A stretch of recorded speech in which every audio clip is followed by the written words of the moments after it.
이 잠언의 말씀을 읽으면은 어, 이 잠언의 핵심은 딱 한 가지입니다. 그건 뭐냐면 하나님을 철저하게 의지하고 경외해라. 딱 이게 핵심이에요. 그러니까 잠언 전체는 그걸 그거를 얘기하기 위해서 1장부터 이제 끝장까지 그 내용을 주입시키기 위한 교훈이 이 잠언의 내용이에요. 그러니까 그만큼 하나님께서는 이 사람이 하나님을 경외하고 하나님을 의지하는 걸 하나님이 가장 기뻐하시고 그게 정상이거든요. 그게 정상. 그게 정상인 거예요. 그러니까 사람이 하나님을 사랑하고 그분을 아주 온 힘을 다해서 의지하고 신뢰하는 것. 이게 하나님께서 그 사람의 본분인데 사람은 안 그러려는 거예요. 하나님을 싫어하고 하나님을 절대 의지하지 않으려고 하는 게 이 사람의 본성입니다.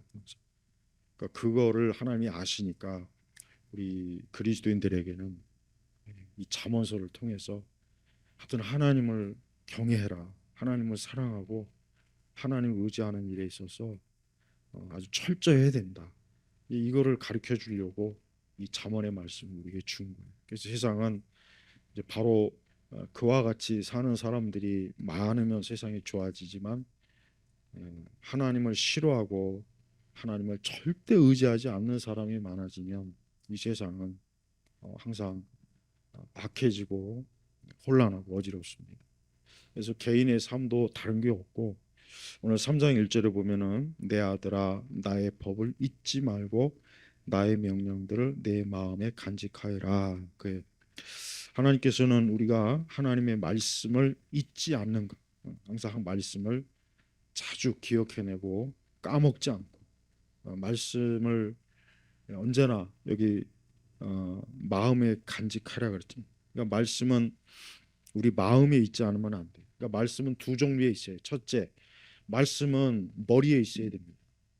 이거 진짜 중요합니다. 말씀이 머리에 없으면은 우리의 신앙은 그냥 뜨거운 감정만 막 이렇게 했다가 끝나버려요. 그러니까 하나님께서는 우리가 이 말씀을 여기서 잊지 말라는 건 뭡니까? 말씀이 우리 머릿속에 두뇌 속에 있어야 되고 그 다음에 뭐냐? 그 다음에 그것만 가지고는 안 되고 뭐예요? 마음에 그러니까 마음 속에 이 말씀이 간직해야 이 하나님 말씀을 우리가 아는 것을 항상 마음에서 뜨겁게 그 말씀의 역사하심으로 우리가 살아간다는 거예요. 그래서 여러분 아까 이제 제가 이제 오전에 했지만은 우리가 5월 달 우리 아이들에게 요즘 이 세상도 우리나라 교육이 정상이 아니다 그러잖아요. 우리나라 교육이 정상이 아니다. 자녀를 서울대 3명을 보낸 엄마가 이렇게 인터뷰하는 내용이 나와요. 아이들이 어릴 때부터 실패하는 것도 배우고 어려운 것도 겪어보고 또 아이들이 좀 세상에 살면서 좀 이런 안 되는 것도 겪어보고 아니 그래야지. 아니 요즘 학교가 뭐 상처받는다고 해서 모든 아이들에게 다 상 주고 운동회도 하면은 옛날엔 당연히 1등, 2등, 3등 그러잖아. 지금은 그게 없다지 않습니까? 그리고 뭐 조금만 뭐 하면은 그냥 학부모들이 전화해가지고 왜 우리 아이들이 기를 죽이느냐고. 자, 그런데 그게 그럼 그 아이가 그러면 이제 이 다음에 성인이 돼서 사회 나오면 어떻게 할까? 여러분 이 사회가 우리 다 알지만 봐줍니까? 직장에서 우리가 일할 때 뭐 나 이러니까 봐주세요. 그게 됩니까? 안 되잖아요. 세상은 그게 아닌데. 그래서 여러분 이 세상도 야 아이들 교육을 이렇게 하면 어떻게 했냐. 근데 우리나라가 이게 뭐예요? 체육대회도 이게 누가 만든 겁니까? 이거 누가 만들어? 좌파들이 설계하는 교육 정책이 이 모양 이 꼴이 되는 거예요. 그러니까 우리 대한민국 사람들을 완전히 다 바보 천치로 만들어 갖고 예? 그러니까 그런 교육을 누가 그럼 했겠냐 이거. 근데 그런 교육을 누가 했는지에 대해서는 언론에서는 단 한 글자도 안 나와요. 이 종교적 거지 같은 이 악마 같은 인간들이 해놓은 건데 그 얘기는 안 나와요. 그러면서 뭐 요즘 학교가 뭐 이렇다 하더라. 모두가 다 1등, 꼴등이 없는. 어, 그러면 뭐 내가 오히려 잘한 애들이 상처받게 만들어 버려요. 그러면 아이들이 내가 잘하면 안 되겠구나. 내가 항상 꼴찌를 해야 사람들이 날 봐주겠구나. 그게 정상은 아니죠. 그러니까 여러분 이 세상이 참 이 말씀대로 안 가요. 일반 교육을 보면은 진짜 야 이런 때 학교 아이들 안 보내는 게 천만다행이다. 이런 때 학교 아이들 보냈으면 이 아이가 내 아이지만 얘가 앞으로 어떻게 되겠냐. 어떻게. 그러면 대학교 들어가면 이제 뭐 어? 시험 보는 것도 이제 엄마 아빠가 대신 봐주든지. 어, 그러니까 이게 참 그래요. 그러니까 그만큼 하나님께서는 우리가 이 세상을 정확하게 있는 그대로 보고 우리가 어떻게 살아가는지를 알려주는데 세상은 있는 현실을 잠깐 눈으로 가리는 거예요. 그러다가 현실이 막 부닥치면 이제 그때부터 어떻게 하겠어? 그러니까 지금 이 아이들이 이 다음에 얼마 되지도 않아. 이제 봐요. 조금만 더 크면 이제는 뭐 어떻게 할 줄도 모르고 맨날 뭐 엄마 아빠한테 징징댈 걸. 뭐 나 이러니까 뭐 봐줘요. 이게 됩니까? 안 되잖아요. 그게 어떻게 됩니까? 그게. 참 이 종교조들이 정말 악마야. 이것들은 인간이 아니에요.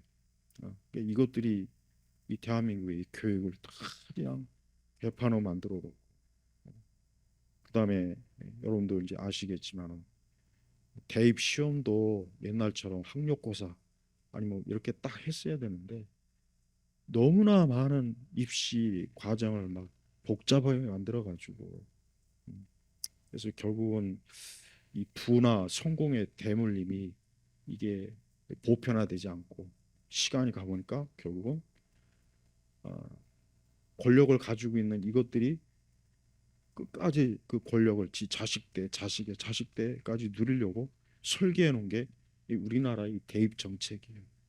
그러니까 이런 거를 그동안 누가 했겠습니까? 이것들을 다 좌파들이 한 거예요. 그러니까 이걸 진짜 우리 근데 이런 거는 그 원인은 파악 안 하고 맨날 뭐 이러느냐 식으로 그나마 그것만으로도 참 대단하긴 한데 참 답답합니다. 자, 2절에 보면은 그리하면 내가 장수하고 평강을 누리게 될 것이다. 그렇습니다. 우리가 우리 자신도 그렇지만 우리 아이들에게 평생에 걸쳐서 하나님을 경외하고 섬기고 말씀대로 살려고 하면 하나님께서 모든 일에 이렇게 복을 주시고 함께한다. 평안을 누리게 한다. 하는 것을 또 아이들에게 좀 가르쳐야 되겠습니다. 3절에 너는 인애와 진리를 버리지 말고 그것들을 내 목에 매어 걸며 내 마음판에 새겨라. 그리하면 내가 하나님과 사람 앞에서 은총과 귀중히 여김을 받을 것이다. 그러니까 마음판에 새겨라. 인애와 진리를 버리지 말고 내 목에 매어 걸며 마치 목걸이를 목에 거는 것처럼 또 마음판에 새기라는 건 하나님의 말씀의 이 진리를 아주 그냥 마치 몸에 문신을 새기듯이 말씀을 철저하게 새겨야 이 사람의 이 본성의 타락한 마음이 이게 제어가 되지 그렇지 않으면 이 인간의 마음은 통제가 안 된다는 거예요. 사람의 마음이 통제가 안 되니까 자기 마음대로 그 다음에 스스로 미친 짓을 해서 스스로 자멸의 길로 가는 짓을 하는 거예요. 결국 사람 이 사람이라는 게 참 이래서 인간이 이게 너무나 많은 이 부패와 타락으로 스스로는 어떻게 할 수가 없어요. 그러니 우리가 이 하나님의 말씀을 마치 목에 메고 마음판에 새겨서 말씀에 따라서 우리가 삶을 설계하도록 그래서 그러면 그리하면 하나님과 사람 앞에서 은총과 귀중히 여김을 받을 것이다. 그래서 하나님은 우리 사람이 이 세상에 사는 동안 사람하고의 관계도 복되게 해주시는 그런 분이니까 우리가 말씀대로 살기를 힘써야 됩니다. 그러면서 굉장히 중요한 말씀. 자, 우리 5절 6절을 같이 한번 읽겠습니다. 다시 한번. 너는 마음을 다하여 여호와를 신뢰하고 내 자신의 명철을 의지하지 마라. 너는 모든 일에서 그분을 인정하여라. 그리하면 그분이 내 길들을 평탄케 하실 것이다. 그래요. 요 말씀은 좀 집에다가 이렇게 출력을 해서 이게 집에 곳곳에 이렇게 딱 붙여놓으면 좋습니다. 그래서 우리도 보고 아이들도 좀 봐서 우리의 마음을 다해서 하나님 하나님을 신뢰하고 우리 자신의 명철을 의지하지 말라는 것은 말씀을 모르고 사는 게 바로 그거예요. 그러니까 하나님 말씀을 모르고 사는 게 사람이 어때요? 자기 머리만 믿고 사는 거란 말이에요. 그러니까 그렇게 하지 말라는 거죠. 말씀을 무시하고 너의 지식과 너의 어떤 똑똑하고 너 스스로의 그 어떤 뛰어난 그것만 가지고는 안 된다는 겁니다. 그렇게 하면 안 되고 모든 일에서 모든 일이라고 했어요. 모든 일 분명히 모든 일이라고 그랬죠. 어떠한 일은 그거는 안 되고 가 아니라 너는 모든 일에서 그분을 인정하여라. 인정한다는 게 뭐냐면 무슨 뜻이냐? 첫째는 인정한다는 것은 하나님의 도움을 구하라는 거예요. 도움. 어떤 일이 있으면 하나님께 도와달라고 그러고 또 어떤 일이든지 항상 하나님을 의지하면서 진행하라는 거고 그다음에 에, 가장 결정적으로 중요한 건 어느 일이든 간에 하나님께서 주도하신다. 세상 모든 일은 결국 하나님이 주도하시는 거니까 사람이 아무리 뭐 자기가 잘나서 뭐 한다고 하지만 결국 이 일의 결국은 하나님께 있다 그랬어요. 전도서에도 나오지 않습니까? 그러니까 모든 일은 결과는 하나님이 하시는 거예요. 그러니까 우리가 볼 때는 어떤 거는 왜 이럴까, 왜 이럴까 하는 게 참 많습니다 세상에. 왜 이럴까, 왜 저러지? 근데 하나님께서 주권적으로 하시는 거니까 우리 성도들은 그러니까 자신의 일에 있어서도 항상 하나님의 그 하나님의 그 말씀과 지혜와 도우심을 구하고 하나님을 주도하신다는 주권을 믿고 그렇게 하라는 거예요. 여기서 인정하라. 그래서 그리하면 그분이 내 길들을 평탄케 하실 것이다. 평탄케, 평안하게. 우리가 길을 갈 때 막 거친 길보단 평탄한 길이 좋지 않습니까? 그러니까 하나님은 사람들이 아무리 우리 자신이 물론 죄성이 있고 세상에 죄악이 가득해도 하나님은 이렇게 하나님을 경외하는 사람은 그 길을 평탄하게 하시는 게 참 맞아요. 그래서 우리가 이 세상을 사는 건 성경에 참 그 말씀이 맞습니다. 사람의 길이 자기에게 있지 않고 하나님에게 있다는 말씀이 참 맞아요. 뒤돌아보면 그래. 야, 그때 어, 나이가 더 들어보면은 지나간 길이 이게 하나님께서 이렇게 인도하지 않았으면 어떻게 할 거니까. 또 우리는 지금 살 때는 모르는데 지나고 보면은 야, 내가 그때 그런 자리에 있지 않은 게 얼마나 다행인가. 그런 일이 있지 않은 게 얼마나 다행인가. 여러분 이번에 그 광주에서 광주. 난 그 광자가 다른 광자 같아. 크레이지 같아. 그 지나가는 그 여학생이 웬 20대가 사는 게 뭐 싫다 그래가지고 그러면 자기 스스로 알아서 돌아갈 것이지 왜 엄한 여학생을 칼로 그냥 해가지고 그 여학생이 죽었지 않습니까? 그걸 또 도와준다고 쫓아온 또 어떤 남자 아이도 중상을 입어갖고 지금 아직 생명을 잃지 않아서 다행인데 그 여학생이 그냥 길을 가다가 그만 음? 그 얘기 들어보니까 뭐 엄마가 뭐 택시비를 줬나 했는데 그냥 차비 아끼겠다고 걸어가다가 이제 그런 일을 당했다. 참 안타까워요. 너무 안타까워요. 아유 얼마나 그 참 끔찍한 일입니까? 그 20대 걔도 왜 그랬을까? 그건 뭐 모르죠. 우리가 뭐 모르는 일이지만 뭐 정신이 이상한 건지 진짜 사는 게 싫으니까 그냥 눈앞에 이렇게 누가 보이니까 에라이 그냥 충동적으로 홧김에 그러니까 흔히 홧김에 그냥 확 뭔가 화를 풀려고 한 건데 그만 사람을 죽이는 그러니까 그런 일들을 보면은 도대체 이 사람이 산다는 게 참 어렵다 하는 거예요. 어렵다. 어렵다. 그런 일들이 많이 참 계속 좀 많아지는 것 같아요. 많아지는 것 같아요. 안타까워요. 우리가 어떤 우리의 삶을 항상 성도들은 언제나 하나님을 의지해야 돼요. 사람이 절대 스스로 자신만만하면 안 돼요. 절대 안 됩니다. 항상 늘 하나님 의지하고 하나님에게 소망을 두는 게 그게 가장 복된 거예요. 그래서 7절에 너는 스스로 지혜로운 채 말고 여호와를 경외하며 악에서 떠나라 그랬죠. 스스로 지혜로운 채 말, 지혜로운 채, 지혜롭지도 않은데 지혜롭 채 하는 거예요. 불신자들이 그래. 믿지 않는 자들이 다 지금 지혜로운 채 하는 거예요. 지혜로운 채. 그래서 뭐 철학을 얘기하고 문학을 얘기하고 뭐 예술을 얘기하고 종교를 얘기하고 아주 오만 가지 지혜로운 채예요. 근데 하나님은 경외하지 않아요.